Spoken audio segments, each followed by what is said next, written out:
My name is Amy Caron and I'm the artist behind Holotype. Holotype is a sculptural installation piece inspired by algae. Our culture tends not to spend time understanding plants anywhere near as much as we should. In terms of algae, just flat out as a subject, I didn't know much about it. The public is generally unaware of the value of the algae. I didn't really understand the value of algae at all. Every breath you take, more than half of that oxygen that you're absorbing in your body comes from the algae in the world.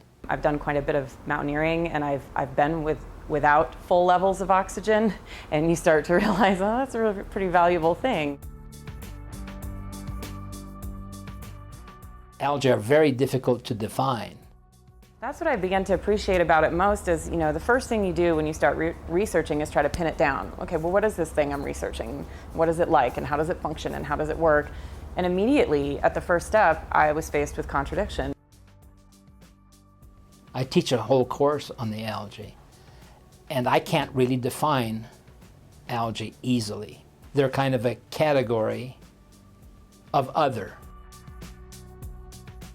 The algae are ubiquitous. Yes, they're mostly aquatic, but there are lots of soil algae. There are algae that grow inside rock on turtle shells. We find them in the Great Salt Lake, hot springs in Yellowstone, in really hostile desert soils, inside many invertebrates, in corals, in lichens. They're in clouds. Algae is so pervasive and just such a huge part of our world that we don't really see all the time or can't visualize on a daily basis, but it's so important to us. So I think that really connected to me with the idea of using something translucent that's present in an enormous way, but is also visible and invisible at the same time. You've had a close encounter with algae or algal products today, I can assure you.